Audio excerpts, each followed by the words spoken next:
that is in a tier towards the top. And that is going to be going into Brox's hands. He's going to be helicoptering around the rift on that one, as Sion being considered. Now, the really interesting thing about G2's comp is this last pick could be a whole bunch of different things apart from the bottom lane. As Silas being considered at the moment, we were hovering a whole bunch of different things. There's a Teemo, so we have, okay, it is going to be the Silas.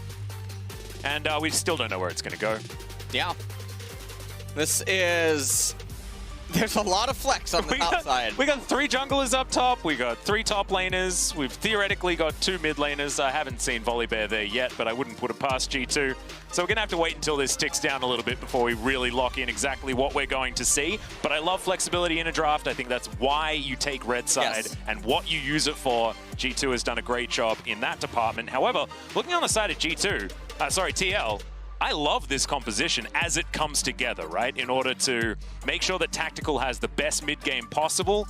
As soon as you get an Ardent Sensor on that Lulu, this Kalista is going to be popping off completely and does have a lot of protection from the rest of her team. And Jensen also has a lot of agency to carry himself. So this is a dangerous composition moving into mid-game, and we'll see how G2 is going to handle it. Yeah, and we'll see what TL is going to be able to manage to do here and how they're going to try to get ahead and get their advantages going here in the early stages of the game. Because of the dynamic of mid lane and bot lane, unless we see some Hail of Blade shenanigans and Echo getting some really insane trades off on Syndra early on, it should be a surety that TL actually gets control over the initial dragons, unless something goes miserably wrong for them in the early stages of the game. The mid game is going to be the most telling. I feel like that's where TL's team composition is going to be the most explosive and also the most oppressive, because the items that Kalista and Lulu and whatnot, Hecarim skipping jungle item, just going straight into Trinity Force, they come online a lot faster than G2. And there's that small timing window around 3rd and 4th dragon that should spawn where TL should be favored. That doesn't happen, G2 should almost always walk away with the game. Well, we'll see whether they can make that one work out for them. I actually feel like as far as well-roundedness is concerned and with game, like the way that you, like win conditions in mind, I feel like TL's composition on paper looks very, very good. But G2 often throws that out the window when it comes to what actually happens in the game. So I'm very interested to find out what their plan is to try and get this composition actually moving and try to avoid what you say is that explosive mid-game, which is going to be very terrifying. I mean, the amount of wombo, it's like ease of execution is also on TL's side, right? Like they just have a horse run in, get really big with a Lulu enchantment, and then things generally work out for them, right? With the hopping mad Kalista and the Syndra. So as far as ease of execution, definitely up there for TL, but G2 can certainly throw some spanners in the works, and there is a lot of skill expression, especially in things like the Echo that we've seen do phenomenal things worldwide. Of course, Knight does come to mind when you mention that champion, and Caps is a superstar himself. So very excited to see how this one is going to go as we get onto the Rift for the first time for the 2nd round robin of the world's group stage. Absolutely beautiful skybox as well, I have to say. We've had some great ones, but I really like this cityscape. It's absolutely stunning. As Jensen putting an orb down with Faker's skin in hand. Of course, Faker's not going to use it. You may as well use it yourself, guys. That's how it works. Well, as we're taking a look at the runes, it's not going to be the Hail of Blades on Echo. It will be the Electrocute. And so we'll see how the trade patterns do unfold. You have Airy up there in top lane for impact. Yeah, I'm going to give you a lot more trading power. No real surprises. Looking down those keystones, of course. Apart from Mickey going back to his Hail of Blades Tahm Kench. Absolutely love it. Very similar to the Hail of Blades Brahms that we were privy to over here in the LCK. Works very similarly, just means that you can eat faster. And a gentleman like Tahm Kench, who does have a food-related skin, probably loves that. And Mickey using the correct skin as well. This is the Hail of Blades Tahm Kench skin, the Master Chef one. Yep. Perk's going to take half of his health bar and damage. Tactical taking a bit back, but still a great trade for TL. And our eyes are going to be on Tactical. This guy does the majority of his team's damage so far at Worlds, even if he is such a young gentleman on this roster. A lot of it, of course, having to do with Core JJ. And just how good he is as Haymaker comes down. Mickey taking a lot of damage here as there is some biffo towards the bottom side of the map. Well, definitely a lot of trading going on here. Also, Exhaust versus Ignite is what's currently present. Looks like Mickey and Perks, they're really trying to get this level 2. As Get it, yeah. Yeah, it's going to be very, very similarly timed, as Tactical's going to miss that CS, and Mickey's just going to lick CoreJJ a little bit. A little bit of a tongue work there. Yeah, it was. I liked it. And we can see on the jungle, Jankos already looking to get a little bit aggressive. Ooh, yeah. He's going to... Ooh. That is high value. Okay. That Storm Strike. Broxah does get the big one, though, so not too worried there, as Jankos just going to make sure that this horse is well and truly in the stable of his mid lane. He's protecting that ward. Yeah, also doesn't have a top side that he can go to, right? So it's not like he can transition out. I actually really love what Jankos is doing, just playing goalie. Is going to cheater. I think he's, well, he was looking for maybe a cheater recall, but instead... Ooh, he's taking a lot of damage. Yeah, this is getting real dangerous. Yeah, he really wants to just crash this wave in and then leave. Impact. Oh my god, it's a flash forward. The flash immediately from Wunder as well, but they're going to trade. That means now both junglers, their ears prickling at this top lane flashless situation. Yep. No one going to die just yet, as Wunder does actually have a decent CS advantage, having shoved that wave all the way forward. Right, so he gets the reset off with 18 CS, so he only has enough for Darksteel plus the control ward. Gonna teleport back into the lane, and now the question becomes is how long can Impact sustain inside of the lane with just the Biscuit and his current HP and mana value? Because then Lulu can get into Chalice if she wants to go that for the first item. Yep. Get herself some magic resistance as well as sustain. Yeah, a lot of these Lulus really like to get towards the Swiftness boots as well, quite early on. As, of course, Noguri debuting this top Lulu here at Worlds demonstrated that one. Definitely a very supportive build for this particular champion, which is going to work out extraordinarily well for the TL composition as they move closer and closer to these team fights. Currently, TL do have a slight gold advantage, but it's absolutely nothing to write home about. As Wunder will be taking the Rift Scuttler here to deny that one away from Broxah. And I feel like since Hecarim came back into the meta, this has happened so much more. People have figured out that you just need to take camps away from the horse, and then he doesn't have nearly the amount of value that he had when he sort of re-debuted here in the jungle. It's just sort of like going back into the playbook, very similar to, you know, Evelynn playstyles and things like that. When she's meta, she's easy to understand, but if you surprise people, then it's sort of hard to get that muscle memory sort of back, which is why some of these cheesy picks can work out very, very well. Of course, not calling Evelynn cheese, she's extremely strong at the moment. But if you can make people have to readjust how they play the game, it's definitely a good idea, as Brox is going to sneak in towards the top side. Not sure how a hoofed animal is able to sneak, but he did manage to do so. This is interesting because you can see that Impact doesn't really need that much assistance. The only reason for Broxah to ever be doing this is if they anticipated that Jankos would come on this wave. And you can see Wunder, he's threatening a freeze. And this is really problematic because the cannon minion is coming. So this can end up going indefinitely depending on how Impact and Wunder both manage their waves here. Jankos going to move into the brush now. This is really scary because there's not a lot that they can deduce from anything.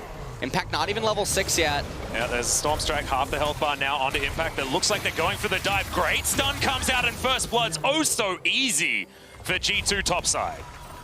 And that's really bad because no teleport for Impact. This is a nightmare situation for him right now. He's missing so many minions, and he's already CS capped up there in top lane. So Wunder with a fantastic advantage. Also, he got the kill, so his Darksteel getting a little bit of AP. Ooh, there we go. Added value. Added value on top. You really got to look at that. This is why you're the lost salesman. This is, you know, I mean, the war on Boris, it rages on. I know. Every single day. Yeah. As Mickey and Perks back down to here towards the bottom side. In fact, there are a couple of members extra for G2 as the slows down onto CoreJJ. Immediate flash out from Tactical. Ooh. He's down to 2,500 health, but they turn it onto Mickey and grab that kill. Tactical's definitely dead, but he'll be typing worth in all chat, absolutely, after that trade, especially with the amount of resources invested by G2. Yeah, and CoreJJ able to retain both of his summoners as well during this. Jensen, now, as we take a look into mid lane, he has a little bit of an XP advantage, it seems, over Caps. Not super big. Oh, Cap's actually going to go aggressive here as Wonder comes around. Broxah a little bit late to this party and only level 5. As Caps is going to successfully get the flash out of Jensen. This could really make things difficult in the mid lane as Brox is going to try and push the Rift Scuttler away from Wonder. Ooh. Okay, looking for a bit of an engage here as Broxah. Didn't expect him to kill him, but he is going to be able to get that smite off. Bit of health back and also the extra money the Rift Scuttler will provide, but an onslaught of shadows now available for the Sylas, which is very frightening. Yeah, and Sylas is returning to a massive wave up in top lane that Broxah is now going to share the EXP on with Impact. And I'm scratching my head as to how we've arrived at this CS on Broxah. You can see all of his camps are up. And just the pathing that's coming out, overall, a little bit questionable. And Jankos, who's been able to be in multiple places now at the same time, he's also still retaining a slight CS advantage. He's now invading. He's going to steal away some of Brox's camps. And this is a pretty doomsday scenario if you're the Hecarim. You don't want to be this stunted and stifled inside of the jungle because he's such an integral part to their hard engage when it comes into mid-game. But also, because he's been constantly set on the back foot, and because of the stuff that's been happening in mid lane, the neutrality down in bottom, TL hasn't been able to threaten any sort of dragon shenanigans. And so, the game state for them is in a really awkward spot. Yeah, in fact, no one's really looked at the dragon at all so far this game. G2 has pushed that gold lead back just a little bit with that extra kill. Is now Tactical having to deal with a big old bear running down here. Caps will turn up. Phase dive on top of the Kalista as Fate's Call comes down. Only a single knockup, but KaiSser an amazing face breaker before he goes down. It is 2 kills for G2, and they have started this one off early as Impact now in trouble. Chain Lash comes through as Wonder's going to flash. For some reason, just exciting stuff. Sometimes you just want to press your buttons. He doesn't want to get help pixed and then chained with It was also very close to turret range, yeah. So maybe that was an adjustment there. But yeah, help picks certainly a thing that would have been his death. Some exciting top lane stuff though. Okay, Perks caught in the shot just a little bit as Jankos is here. Onslaught of Shadows comes down as Perks is definitely dead. He's going to throw out a volley in some direction, but he flashes away and will survive. Oh no, KaiSser, will he have enough movement speed from the Q? That's the question. Doesn't have flash, of course, wants to... Oh, the Facebreaker max range! And the Haymaker will secure the kill. KaiSser saying, well, you're not going to take it, I will. Well, that is a very big pickup, though, because now Ashe, it's not just that she dies. It's that she's missing a cannon wave that's now going to go into the turret, and Tactical gets all of this XP, all of this solo golden farm, just allocated right into himself. It's a really big thing for TL after what just happened in bot lane. Yeah. And now, okay, well, Scuttle Crab going to be leashed over, so more bad news bears. Yeah, bad news horses more than anything else, as they are going to try and get some retribution here, moving 3 members up this river. Tactical slightly avoiding the tongue lash there, as the Cloud Drake continues to stay lonely and asleep in his pit.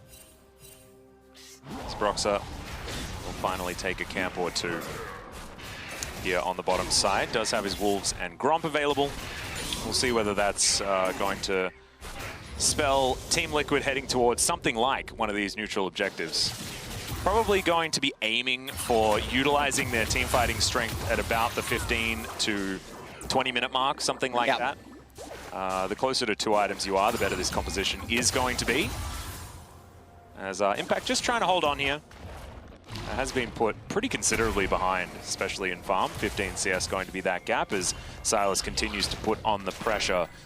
This pick working out very, very well as Rift Herald has been started.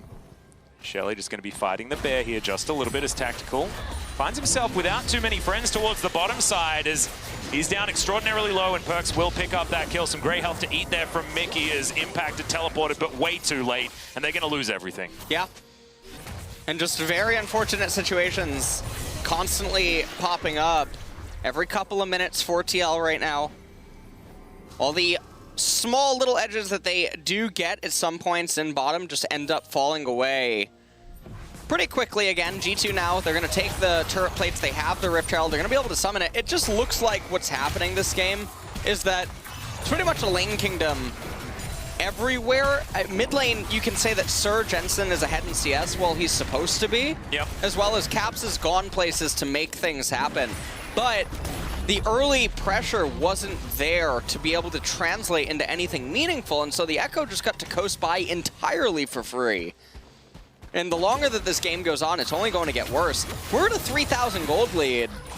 Shirley is about to get a second charge here onto the top tier 2, and things are just looking disastrous because TL, who it's so important that their items came online faster and that they team fight sooner than their opponents and they look for those things, aren't going to be able to do it because G2 is actually hitting their item spikes faster than TL. Yeah, and this is also like a genius time to make moves like this for G2. It's just before Team Liquid have managed to get to those spikes where they do want to get to some of these team fights around the objectives, and instead trying to put TL as far behind and as far away from that moment as possible, as Perkz doesn't quite have the arrow. It's finally up as Wonder's turned up. Oh! There's the onslaught of shadows, but it's not the one coming from TL, and 2 very swift kills out of G2. This could be the beginning of the end for Team Liquid, as Caps not able to find the parallel convergence, but that would have just been the cherry on top. Well, able to get the ghost at the very least. More turret plates now going to go down here in bottom, and this is a massacre. Yeah, that we are absolutely witnessing. I think this needs a mature audience warning. People tune into the stream. I didn't check out the rating actually beforehand. Maybe we'll need to do some adjustments. You're absolutely right, as Perkz is going to come through, try and grab this last turret plate before it falls down in 10 seconds time, and he will do so for 60 gold in the back pocket. He's 3-1-3. Guy has been doing a hell of a lot of stuff around this map, despite that one whoopsie from earlier on. Immediately hijacks the onslaught of shadows. Does Wonder. Zach's replay just demonstrating how good G2 are at these early game skirmishes and team fights that they can orchestrate for themselves, because they needed to with this comp. I just love how G2 have managed to navigate how their comp works in this earlier stage. Yeah, I mean, they're up 5,000 gold exactly at 14.5 minutes. I mean, things are just looking fantastic for them. Everything is just going super well. I wouldn't be too surprised to just see a Magi Soul Stealer, the correct book, actually be picked up by Caps here in just a short moment.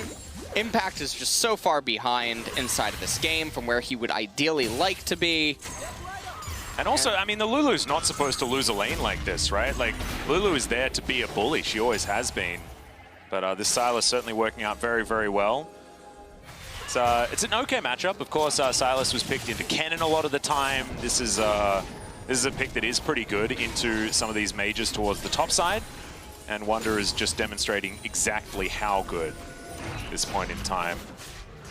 As now the red buff. G2 not going to be letting up the pressure at all as the arrow sails by through that pixel brush.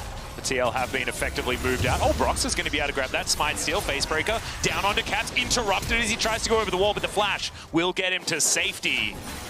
As the Rend pulled out there by Tactical, and only Mickey X taking a little bit of damage. But G2 can do this. They can afford to add all of this pressure. And now CoreJJ going to get locked up. The Fate's Call has to be invested, and so many R buttons now falling down.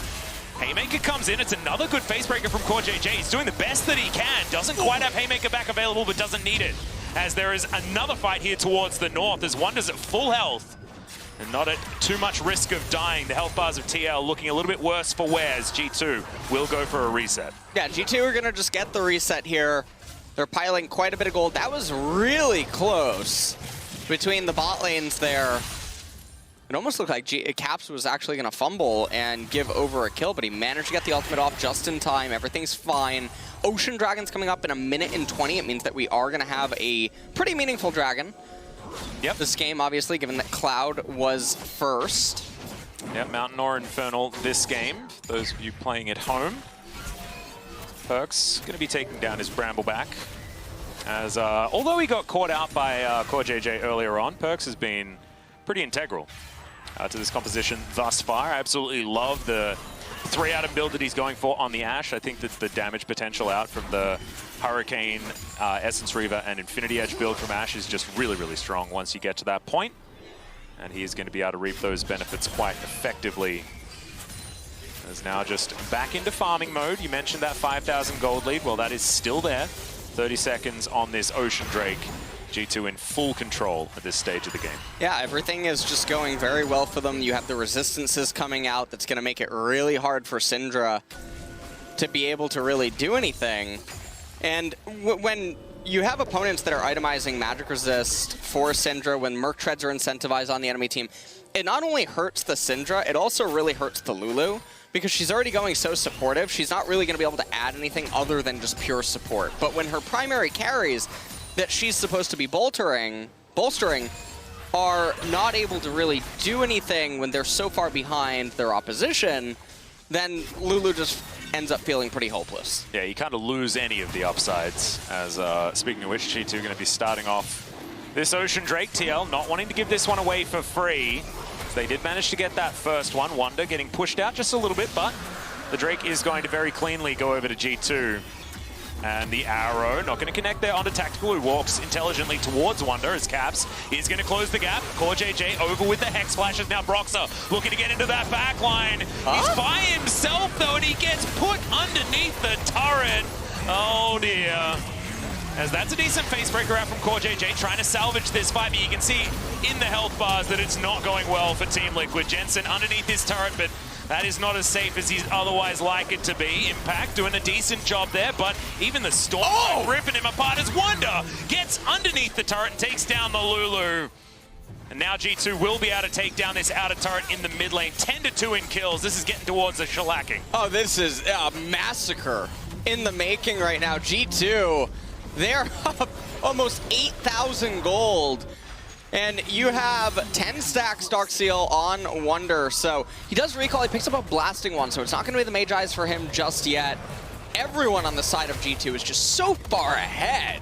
Yeah, I have to give it to Wonder though. Being able to choose exactly the right ultimates at a moment's notice, that showstopper, absolutely amazing. I mean, Broxer probably shouldn't have gone that deep. I know Hecarim's love doing it. We've all had one in solo queue, but that was he had a hot date. Insult to injury as we're going to have a look. He can see that set ultimate, the angle is perfect to just superplex him right into the turret. Yeah, I have no idea what he was thinking. And then here inside of the replay, Wonder just doing so much really good mouse control, just playing at the edges of his screen. That's always nice to see when players are able to do this if they don't just reposition with spacebar. And just managing to rip right onto Impact at the very end there. And just look at the level discrepancy on some of the members. It's 1 in support. It was almost 2 in top lane. I guess Impact did just ding 11. Yep. But G2 are in such a commanding position inside of this game right now. Pick up the second Herald, 3 minutes until the Mountain Dragon, and with so many resistances being built on their champions, even just one Mountain Drake, it really does help. Well, that's going to be in 2.5 minutes time, however, as we tick over the 20-minute mark. This is the moment that Team Liquid's team composition was supposed to be coming online, you know, but G2 have done such a good job at snowballing any advantages they were able to pick up. And it felt like from about 12 minutes onwards, they were like, oh, well, this is where we're going to start winning the game. And they absolutely did that. Shirley going to pop down in this mid lane to try and eradicate it of the inner turret. She will do so fantastically well. It is, in fact, her job, of course. Caps over with the parallel convergence. Not going to be able to find any stuns just yet, as Broxer feeling very squishy at the moment, as this Hecarim does have his Trinity Force, but not much else. As now inner turret being smacked down by Wonder. Perk's going to come through as well, get the last few hit points. And this gold lead is just getting masterfully extended. 8,000 now for G2. And the Baron is wide open. The map is so dark for Liquid right now. Yeah. Everything is just really hard to play. I mean, it's almost 10K as we approach 22 minutes. And you can see Syndra going Void Staff second. So trying to get a little bit of penetration so that she'll deal more damage, but she has Merc Treads herself. And that's not a super good feeling to have right now inside of this game. The item difference, I think, can be epitomized by having a look at Tactical versus Perks. Yeah. A couple of daggers and a Blade of the Ruined King versus Hurricane, Essence Reaver, a cheeky little null magic mantle, because why not? And a BF. BF sword. Best friend sword. Yeah, that is. Yeah. That's a I want to leave the game soon sword in this particular one, as that is demonstrating exactly how far ahead they are. Well, QSS on tactical. Okay. All right, because I feel like if he's having to QSS, the game's already over at this point. Well, I mean, there is a lot of CC coming out of G2, especially having a look at that Ash arrow if he is hit by one. And it's going to be a rough time. And no cleanse on the Callista was an interesting choice anyway, but now at least he does have the itemized version. And Core JJ not going to be building Mikaels or anything like that anytime soon. Could theoretically be a third item for Impact, but he's struggling to get towards the second just yet. As G2 will have a Mountain Drake to pick up if they'd like to after this, but looks like this inner turret in the bottom lane is going to be their first port of call. As Broxah taken some poke from Wonder. I say poke, I mean that's a third of his health. As Leandri's has been completed. Boris not welcome over on G2's side by the looks. Yeah, he's seething. Yeah, right now, for sure. He's a little bit upset. He got new inventory in, but we're not seeing it here today. Well, the arrow is going to majestically sail Brownie's comment towards the west.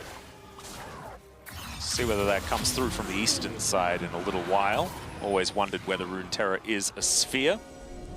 Do you believe in flat Runeterra, or are you? Oh, Runeterra is a globe. Yeah. Okay, there we are. Just so you. Look, I was just wondering. It might be like Discworld or something like that. Read into that particular part of the lore. As Team Liquid, the Fnatic brush here for a moment, but it looks like a reset is where G2's minds are at. I'll just replenish their wards that they have in their inventory. You can see Mickey X coming out with a full stack of regular wards and a couple of controls, just to try and start establishing some Baron control here at 24 minutes into the game. And I really like that G2 they're taking the game really slow. They know that with each minute that passes, everything just gets better for them. That's just what ends up happening. And they're moving very slow and steady. Mountain Soul will end the game. There's going to be no chance for Hecarim, Syndra, and Lulu to chew through anything. Callista even is just going to be hitting a wall, essentially, with all of her auto attacks. And G2 know that's the inevitability, that they can just keep gravitating towards.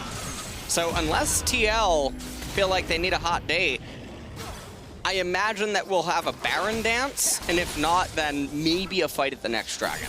Yeah, it's going to need multiple miracles on TL's side. One will not do.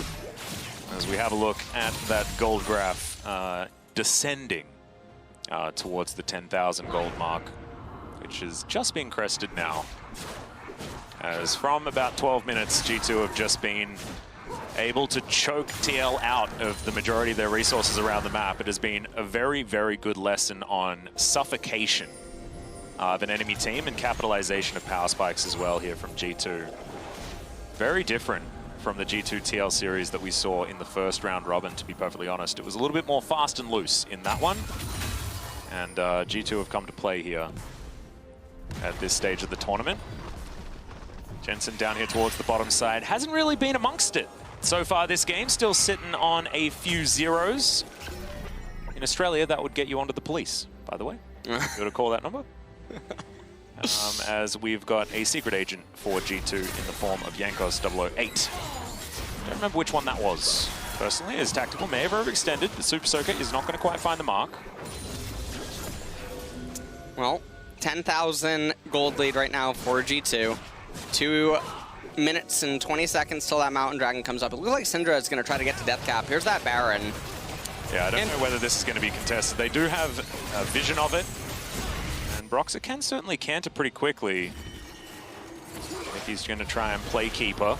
Ooh. Arrow's going to connect. That should buy them a fair bit of time, but Broxah, very quick, can get over the wall, of course, as Wonder. With the blast code, Impact in trouble. Chain Lash will land as Yankos diving on in, but he might have been a little bit overextended, as he is going to be taken down very quickly. Wild Growth onto Core JJ to keep him alive, but there is the hijack onslaught in Shadows, and I feel like the wallets are too heavy on the side of G2. 2 kills already, make it a double for Perkz now, as Tactical is doing the best he can, but it is not going to quite be enough. Triple kill for Perkz, that's the ace, and this should be the game for G2. This is definitely going going to be the game. I think the death timers are very high. And with these characters being the ones that are remaining, I think it's almost probably a surety that this game could definitely end. But G2 actually looking like they might just go for double inhibitor.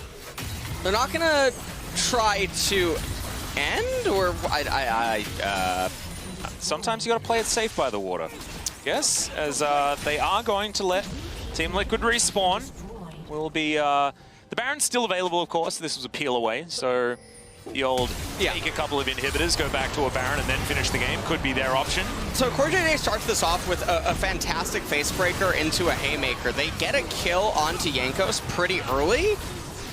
And then, like you were saying, Atlas, the wallets are just way too big. G2 so far ahead in gold and everything else, and Perkz gets the triple kill for himself. So at the end of it all, we're still inside of this game, but that was a glimpse of how the team fight looks right now. It's only going to get worse. And if Jankos was able to live longer, more problems would end up arising. He looks like he's building towards Locket of the Iron Solari.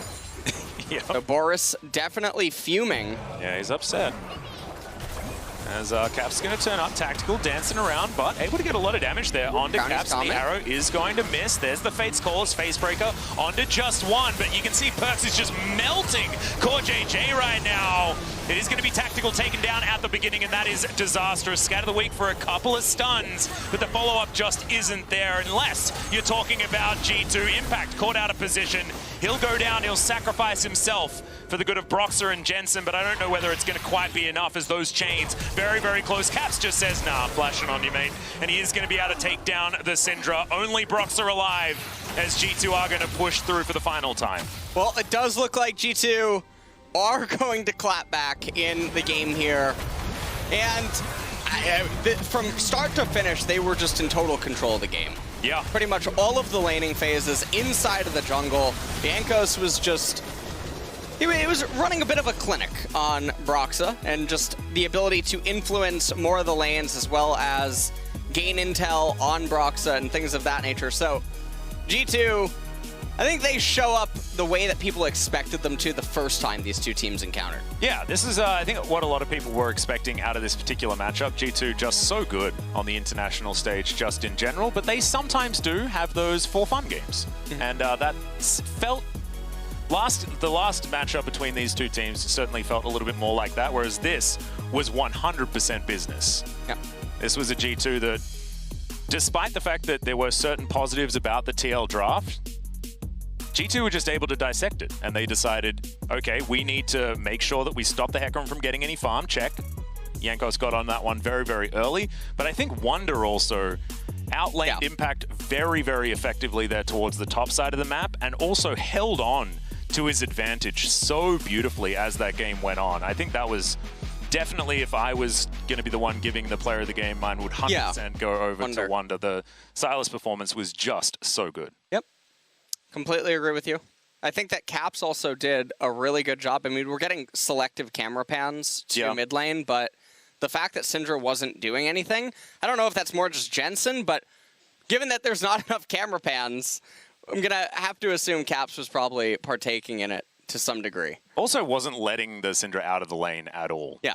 So it sort of wasn't on Jensen. He couldn't actually impact that game very much at all. But we'll be back for March eSports versus Suning after our Spotify song break. When you're listening to Takeover from League of Legends official play.